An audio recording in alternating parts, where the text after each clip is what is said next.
the severity of these events we're talking about. Anything that's there is going to be utterly obliterated.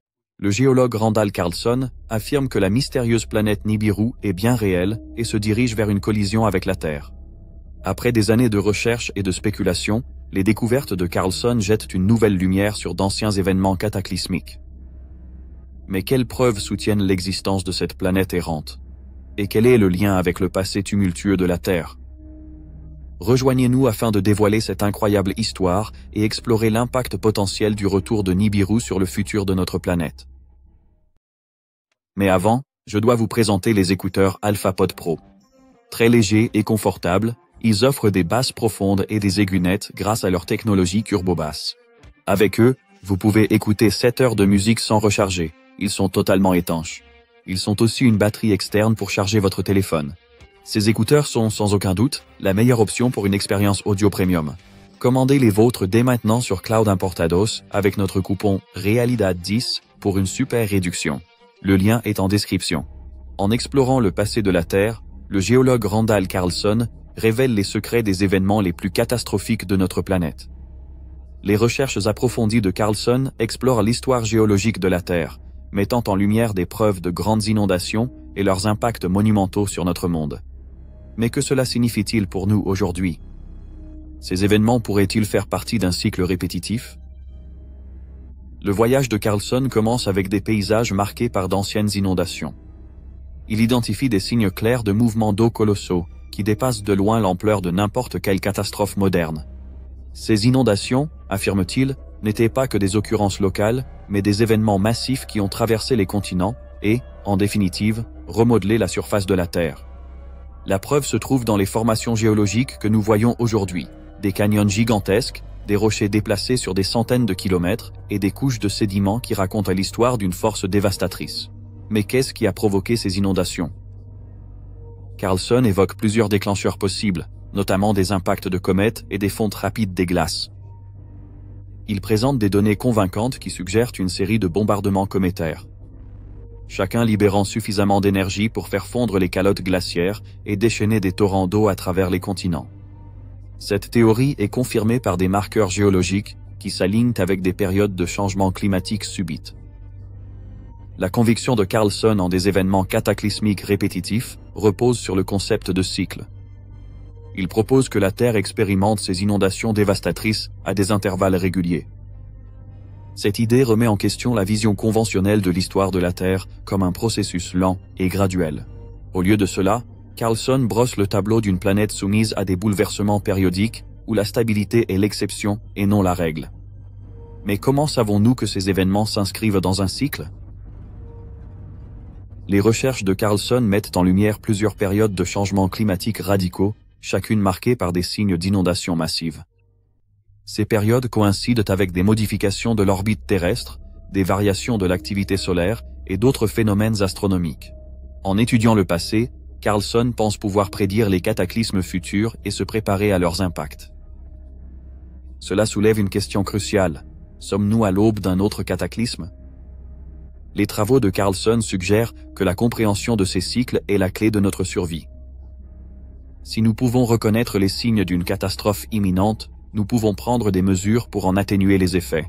Mais, quelles autres théories pourraient expliquer de telles idées? La théorie du cataclysme de Nibiru se distingue comme l'une des plus fascinantes et controversées.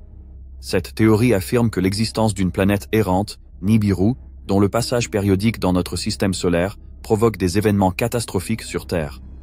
La théorie du cataclysme de Nibiru peut être retracée aux interprétations que Zecharia Sitchin a faites des textes sumériens anciens.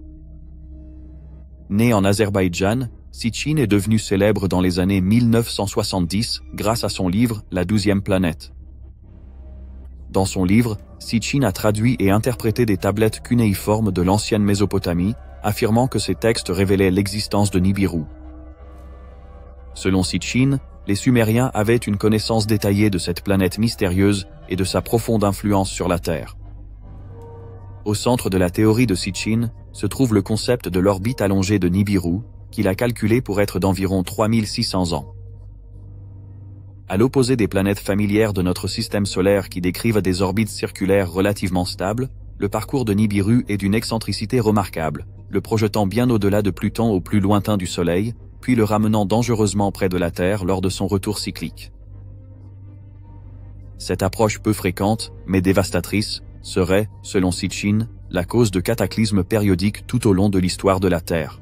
Cependant, qu'est-ce qui se produit exactement quand Nibiru s'approche de notre planète?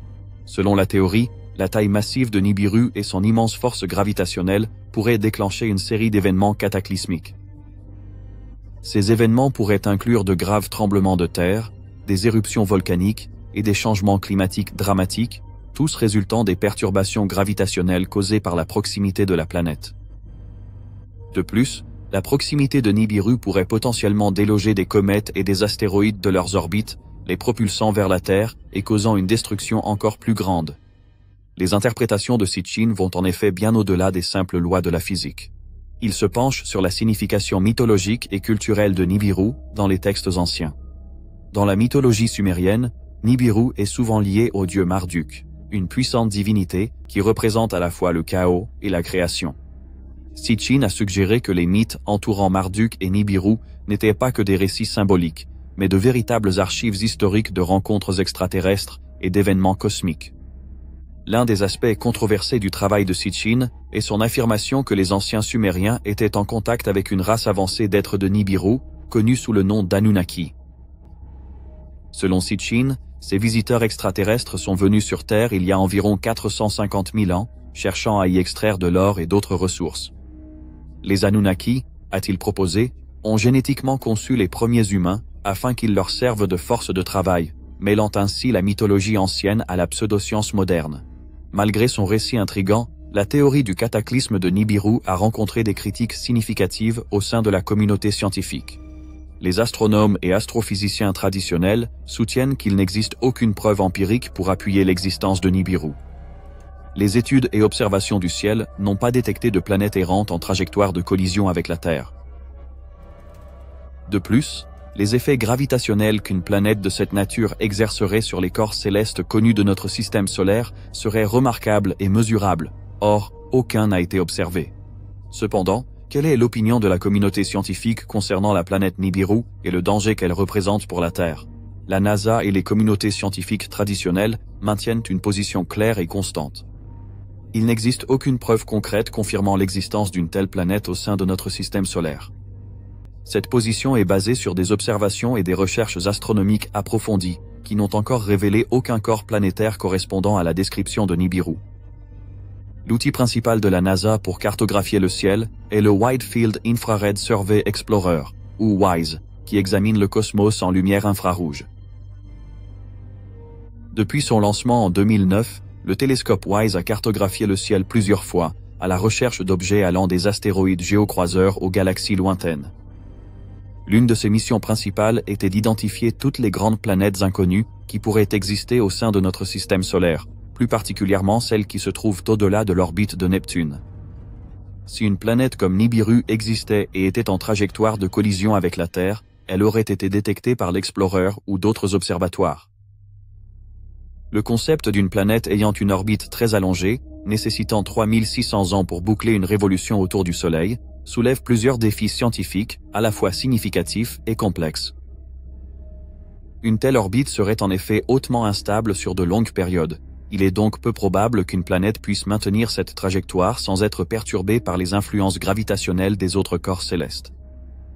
Les scientifiques conventionnels soutiennent que la dynamique de notre système solaire, régie par les lois de la mécanique, ne confirme pas la viabilité d'une telle orbite.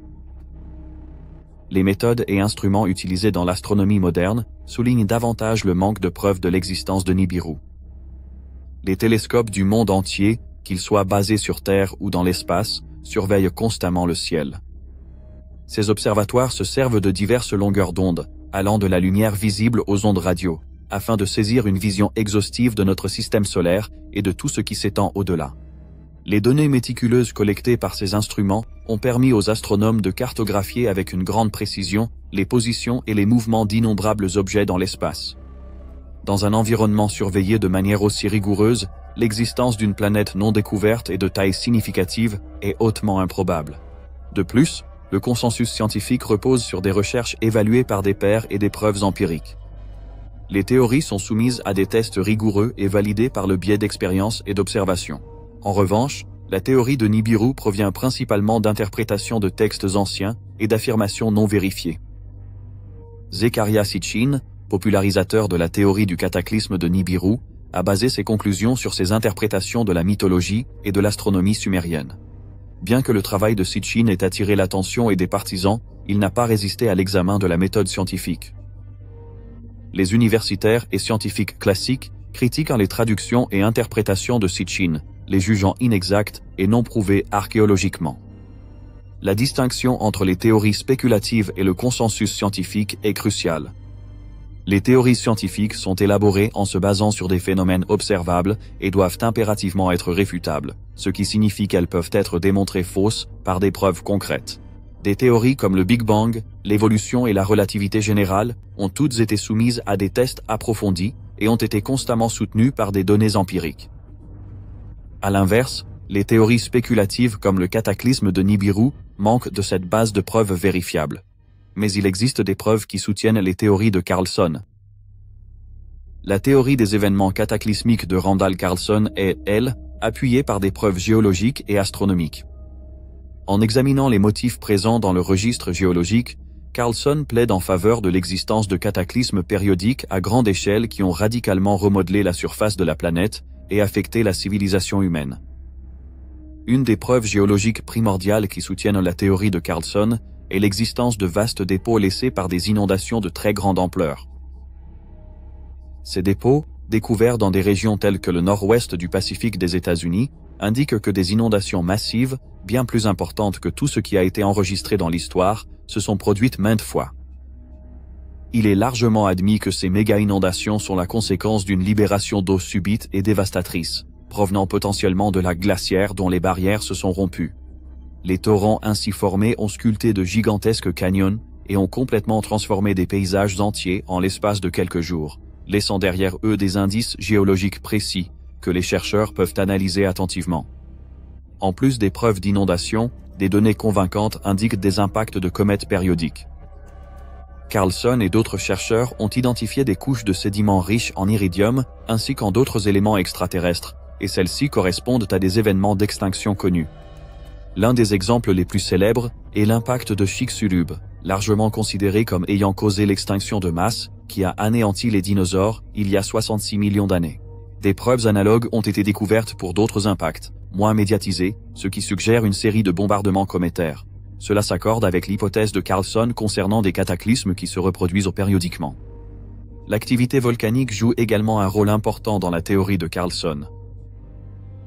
Les supervolcans, tels que le Yellowstone, ont connu des éruptions d'une force cataclysmique à maintes reprises au cours de l'histoire terrestre. Ces éruptions sont capables de libérer des quantités massives de cendres et de gaz dans l'atmosphère, ce qui peut mener à des changements climatiques très importants, appelés hivers volcaniques. Les documents géologiques de ces événements révèlent des strates de cendres volcaniques, s'étendant sur d'immenses régions. Ceci témoigne d'éruptions suffisamment intenses pour influencer le climat planétaire, et de ce fait, les civilisations humaines. Les cycles des âges glaciaires viennent ajouter une nouvelle couche de complexité à la théorie de Carlson. La Terre a connu plusieurs âges glaciaires, caractérisés par l'avancée et le recul d'immenses calottes glaciaires. Ces cycles sont dus à plusieurs facteurs, dont les changements d'orbite de la Terre et d'inclinaison de son axe, ainsi que les variations du rayonnement solaire. Les transitions entre les différentes ères glaciaires et les intervalles interglaciaires plus cléments sont fréquemment caractérisés par des modifications climatiques soudaines et intenses, susceptibles d'engendrer des bouleversements environnementaux considérables et des obstacles monumentaux pour toutes les civilisations qui auraient pu exister à ces époques reculées. En spéculant sur la manière dont Nibiru pourrait s'intégrer dans ce schéma de cataclysme, on peut imaginer qu'une telle planète errante, si elle existe, pourrait périodiquement entrer dans le système solaire interne et exercer d'importantes forces gravitationnelles sur la Terre. Ces forces pourraient potentiellement déclencher une activité sismique et volcanique, perturber l'orbite terrestre et même influer sur la trajectoire des comètes et des astéroïdes, ce qui augmenterait la probabilité d'impact. L'orbite hypothétique de Nibiru, d'une durée de 3600 ans, pourrait coïncider avec certains des événements cataclysmiques périodiques enregistrés dans l'histoire géologique de la Terre, suggérant un possible catalyseur extraterrestre pour ces désastres récurrents. Les textes anciens et les mythes qui mentionnent Nibiru décrivent souvent des bouleversements dramatiques et des interventions divines, qui pourraient être interprétés comme des souvenirs culturels de véritables cataclysmes. Si Nibiru était à l'origine de perturbations périodiques, cette planète aurait pu laisser une marque indélébile dans la conscience collective des anciennes civilisations, codifiées dans leurs légendes et leurs traditions. Mais ce n'est pas tout, il y a plus encore. Son exploration de la géométrie sacrée et de la sagesse antique est un voyage fascinant à la croisée des mathématiques, de l'astronomie et des merveilles architecturales anciennes. Carlson explore en profondeur la notion que les civilisations anciennes possédaient une connaissance incroyable, codée dans leur structure monumentale. Ce savoir, affirme-t-il, est à la fois mathématique, astronomique et également métaphysique, reflétant une compréhension très sophistiquée de l'univers et de son ordre inhérent. La géométrie sacrée se réfère à l'étude des formes et des proportions géométriques considérées comme sacrées ou divines. On estime que ces formes, qui se manifestent fréquemment dans la nature, incarnent les aspects fondamentaux de l'univers. Carlson suggère que les structures anciennes, allant des pyramides d'Égypte jusqu'à Stonehenge, incorporent ces principes de la géométrie sacrée.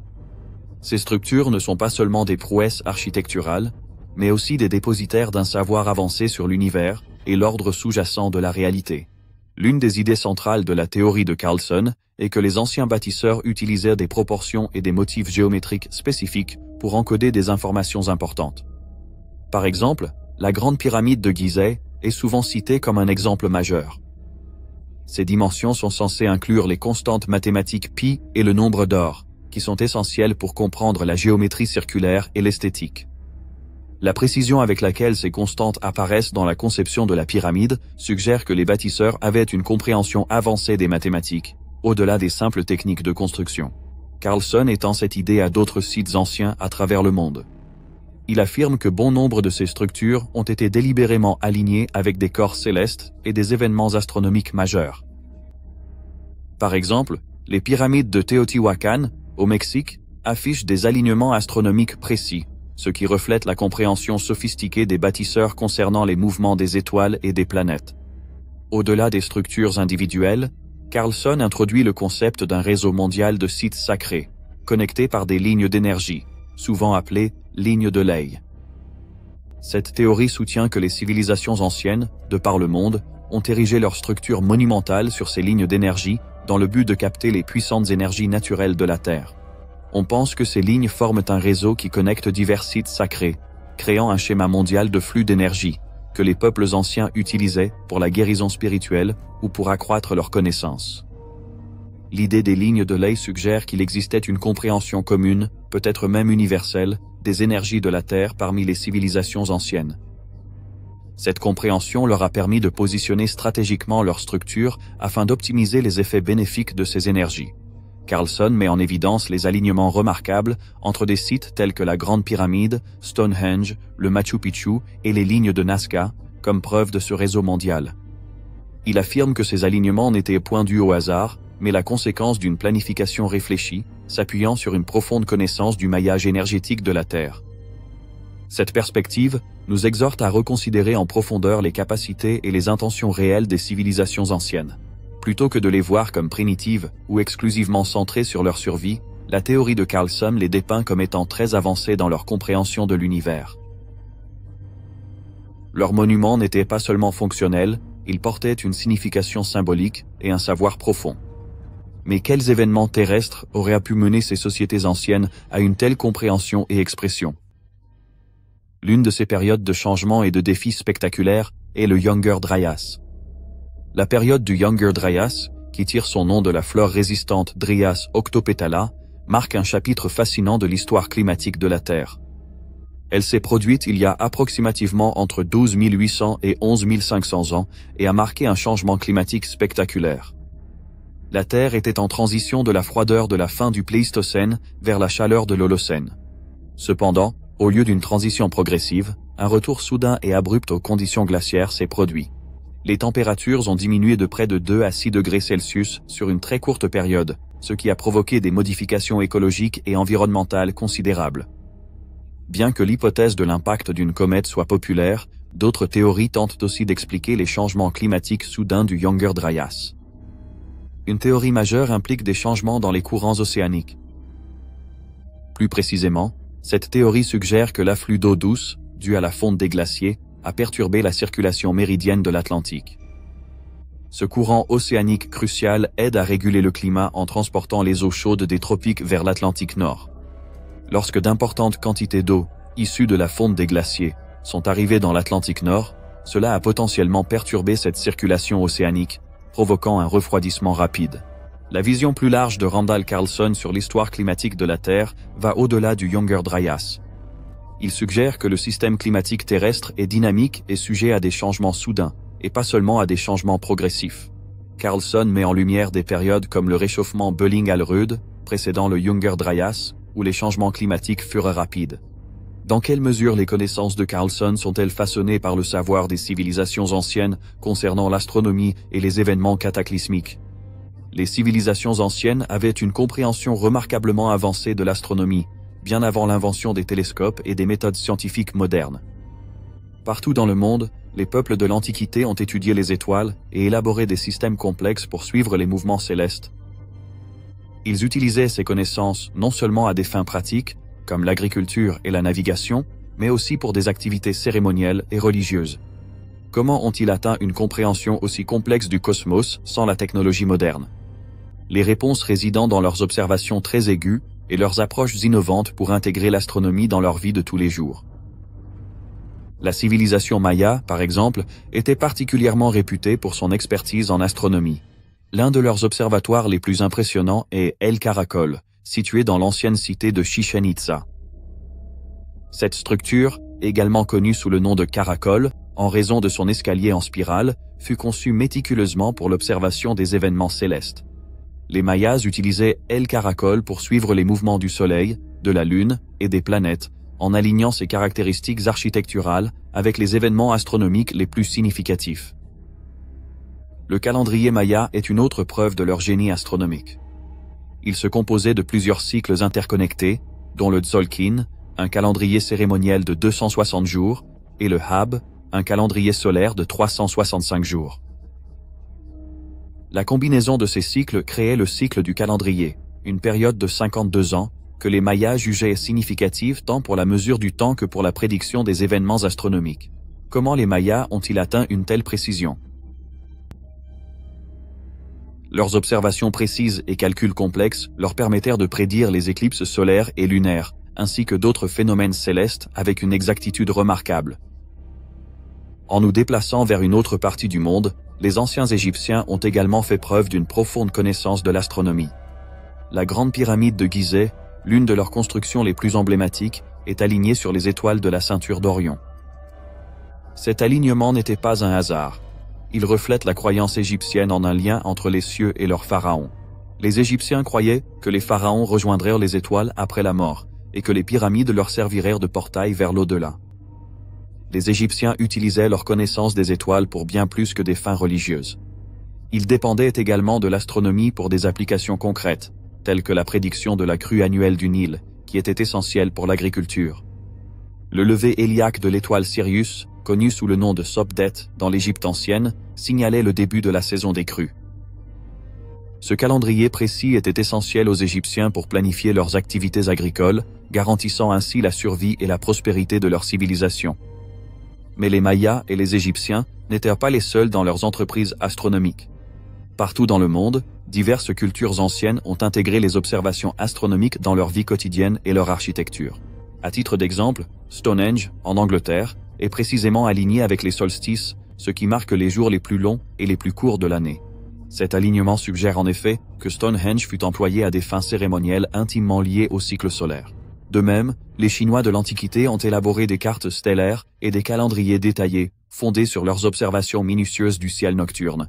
Ils se servèrent de ces connaissances pour orienter leurs pratiques agricoles et anticiper les événements célestes. Les Babyloniens ont aussi apporté des contributions significatives à l'astronomie, en développant un calendrier lunaire et en notant les phénomènes célestes avec une précision impressionnante. Mais ce n'est pas tout. La science moderne s'est appuyée sur ces fondations anciennes et a fait de nouvelles découvertes. L'un des progrès les plus captivants en sciences planétaires est sans conteste la découverte des exoplanètes, ces planètes qui gravitent autour d'étoiles situées en dehors de notre propre système solaire. Depuis leur première détection confirmée en 1992, des milliers d'exoplanètes ont été identifiées, nous dévoilant ainsi une gamme incroyablement vaste et diverse de systèmes planétaires. Ces découvertes ont été rendues possibles grâce à des techniques telles que la méthode du transit, qui implique l'observation de la diminution de la lumière d'une étoile quand une planète passe devant elle, et la méthode de la vitesse radiale, qui détecte le léger vacillement du mouvement d'une étoile causé par la force gravitationnelle d'une planète en orbite autour d'elle. Les exoplanètes se présentent sous de nombreuses formes, des géantes gazeuses plus grandes que Jupiter aux planètes rocheuses de taille similaire à la Terre. L'étude de ces planètes nous apporte des informations précieuses concernant les processus qui façonnent les systèmes planétaires. Ainsi, la découverte des Jupiter chauds, planètes géantes orbitant à très grande proximité de leurs étoiles, a en effet remis en question les modèles établis de formation et de migration planétaire. De plus, en analysant les atmosphères de ces exoplanètes, les scientifiques peuvent évaluer leur capacité à soutenir la vie, ce qui élargit notre compréhension de l'habitabilité planétaire. Les techniques employées pour découvrir des exoplanètes sont également pertinentes dans la quête de planètes hypothétiques au sein de notre système solaire, telle l'insaisissable 9e planète. En observant les effets gravitationnels sur des objets déjà connus et en utilisant des télescopes de pointe pour balayer le ciel, les astronomes espèrent débusquer de nouvelles planètes susceptibles d'expliquer certaines anomalies présentes dans la structure de notre système solaire. Au-delà des planètes connues de notre système solaire, se trouve la ceinture de Kuiper et le nuage d'Oort, deux régions foisonnantes de corps glacés et de vestiges de la formation du système solaire. La ceinture de Kuiper, située juste après l'orbite de Neptune, abrite des planètes naines comme Pluton et Eris, ainsi que d'innombrables objets plus petits. On pense que ces corps sont des vestiges du système solaire primitif, et qu'ils nous donnent des indices sur sa formation et son évolution. Le nuage de Oort est une sphère hypothétique d'objets glacés qui entourerait le système solaire à une distance bien plus grande. Bien qu'aucune observation directe du nuage de Oort n'ait été réalisée jusqu'à présent, son existence est déduite du comportement des comètes à longue période, qui sont supposées provenir de cette lointaine région. Les théories postulent que le nuage de Oort recèle une multitude d'objets, possiblement même des planètes non encore découvertes, qui demeurent insoupçonnées en raison de leur immense éloignement du Soleil. Explorer ces régions externes pourrait en révéler beaucoup sur les conditions initiales du système solaire et les processus qui régissent la dynamique planétaire. Cela soulève aussi la possibilité de trouver de nouveaux corps planétaires, qui pourraient nous en apprendre davantage sur la complexité de notre voisinage cosmique. La quête d'exploration des régions les plus lointaines de notre système solaire et de celles d'au-delà propulse le développement de missions et de technologies avancées. Les missions futures, comme le télescope spatial James Webb de la NASA, sont conçues pour sonder l'espace plus profondément, avec une netteté inégalée. Ce télescope contribuera à l'identification de nouvelles exoplanètes et à l'analyse de leurs atmosphères, nous rapprochant ainsi des réponses aux questions fondamentales concernant le potentiel de vie ailleurs dans l'univers. De plus, des missions comme la sonde Gaïa de l'Agence spatiale européenne cartographient la position et le mouvement de milliards d'étoiles, nous donnant une image détaillée de notre galaxie. Ces ensembles de données sont inestimables pour traquer des planètes insaisissables et comprendre la structure et l'évolution des systèmes planétaires. Les avancées dans la technologie de propulsion, comme les moteurs ioniques et les voiles solaires, ouvrent également la voie à des explorations plus ambitieuses.